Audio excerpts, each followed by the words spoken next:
Today you're in Ohio. Welcome back. I am Jake from Ohio State. I always appreciate you guys watching, commenting on the videos. By all means, like and subscribe if you want to keep going about this route. This is a generous community to be part of. If you're new to the knife community, welcome that as well. If you're new to the knife hobby, boy, you're just getting started and it gets better from here. So today, speaking of that generous community, this knife comes to me by way of trade, yet again from a man I've traded multiple times, Robert Anderson, 1925, over on Instagram. He's got a great collection and is always willing to make a good trade and just kind of move some product around, so check him out.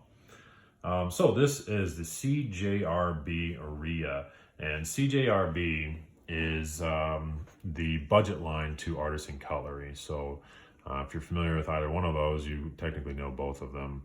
And if you're not familiar with them at all, now you are just a little bit. This knife in front of you is being in their budget line. They have two different versions of this. Well, I should say this version with a couple different colors, and then the upgraded version. So this guy will run you about 34 bucks. The upgraded version, which they change the steel and give you micarta scales here, will be about 54 bucks. So the one we're looking at today, though, as we talked about scales here, these are the Jade G10 ones. And the steel that they use on there, if it'll pick it up. If not, you can just believe me that it is 12C27, that wonderful Sandvik steel that I really, really like. It is certainly, I think, in a top contender. It is budget steel, but within that budget range, I think it certainly, I've said before, let's just let Cjrb retire when we got some steels like this that really take a nice edge and they hold it for a while, and they're quite rust resistant and so on. I think it makes for a great knife. In their upgraded version, so you can go check that out as well. You'll get micarta scales and their proprietary steel, which is AR-RPM9. And they've talked about that a bit on their channel. Russell puts out some good videos talking about how well they made that steel. So check that one out as well. This guy is a little knife. This is one that I really enjoyed getting on trade because I didn't know if I wanted to just buy it immediately and then try to flip it, because I didn't know if I was going to like it at all or not. I really do love the looks of it. I think they did a fantastic job on the design, this big deep belly blade on such a smaller blade, then just the slimming out. Both I've said before that if I want to buy a knife, I always look at the lines on it, and this is just about as clean as it gets, especially when it's closed. Just those nice, sleek silhouette lines off of it. It makes for a great, great looking knife. So they did a great job there. The scales on it, yeah. This is the first time I owned anything Jade. And, I don't know. I'm not a huge fan of it, I think. It was the first time I've seen it up close. I thought about dyeing it right away, but I don't know. Maybe I didn't really want to dye Area.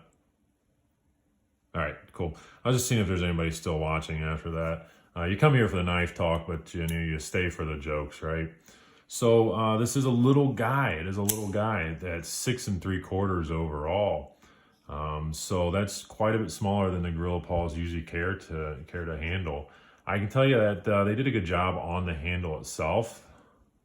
It kind of swallows it up overall. It'll kind of disappear if I want it to. But, this is not a heavy use knife. This is, classed as a gentleman's carry, sleek, slender carry. And, I wouldn't anticipate getting this to, go take out into the woods, go, any type of bushcrafting or anything like that. This is, a tape cutter, letter opener. Certainly you can, cut some boxes with it and stuff, but, it's not really like a choil or a guard or anything like that to kind of lock your hand into it. But again, they designed a knife to be a gentleman's carry, and they really, really hit the mark off of it. Looking on this side of it, the show side, I do like one thing here, that the body screw down here and the pivot screw are the same size. Those are T8s. I always appreciate that. If we rolled over to the other side, you got this really nice deep carry pocket clip, and they did not mess around in the fact that they recessed the entire pocket clip as well as the screws in there. This G10 makes for a nice sleek in and out of the pocket. There's no issues. They're nice, slick, doesn't catch. I wear dress pants for my work, so this just comes and slides right in and out of the dress pants pocket. No issues whatsoever, so I appreciate that. As you kind of see, I opened it a few different times now. The action on it, the action is, first of all, coupled with the fact I'll show some pictures of the interior of this guy, coupled with the fact that these nice ball bearings that they put in there, and they recessed in that blade and put some cage ball bearings inside of that pivot, so that really, really helps out. I open them all up and kind of clean them, and since you're already looking at the interior, I'll show the other picture just of how it's milled out. They do some nice milling along the inside of the show side liner, and then nothing on that side, but keeps it nice and lightweight. Overall weight of 2.2 ounces. So you're talking bug out range. And you know, even that bug out's, it's bigger, but you know, I think what is that overall weight of just under 2 ounces, but you know, in that area. So it kind of gives you an idea. But that action, like I was saying, that action is great. You can really flip it around. No problem. Even for big hands, I don't really have a problem opening it. And that is in part too, if I roll this over here, is a big win for them. You can see how much that thumb stud sticks up over top of the scales itself. So I can easily grab a hold of it, and the detent on it, they did just right. There's really no issues there. Now, one thing I will tell you that and another reason why, you know, I don't know if it's going to hang out here or not. One reason why I might end up getting rid of it, and it's again to do with this little sleek bit down here. I'll try to get close enough so you can kind of see what happens. So if I open it, no problems. When I go to close it, you know, that's where I have to think about where I'm going to put my fingers. You can probably already guess. It's mostly this guy right here.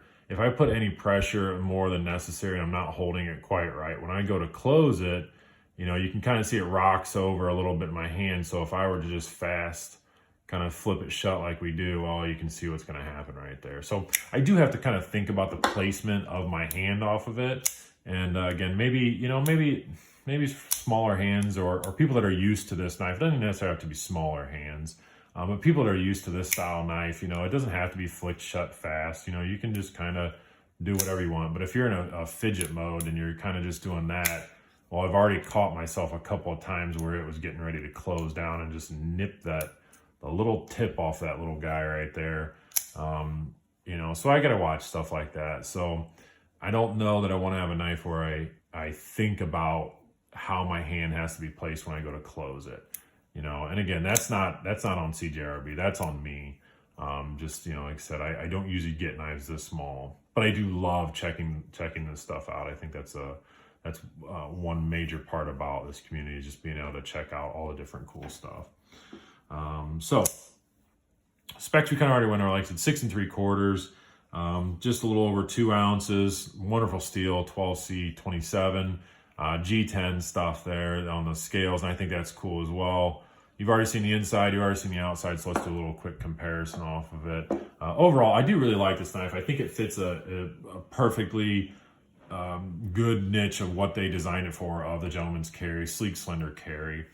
Some things that I thought kind of went good comparison to it. The QSP Penguin, price-wise, you're the same.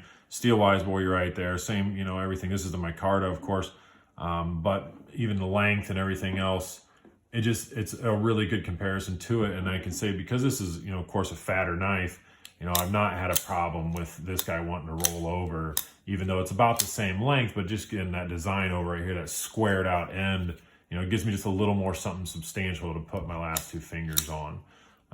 But again, just different design characteristics.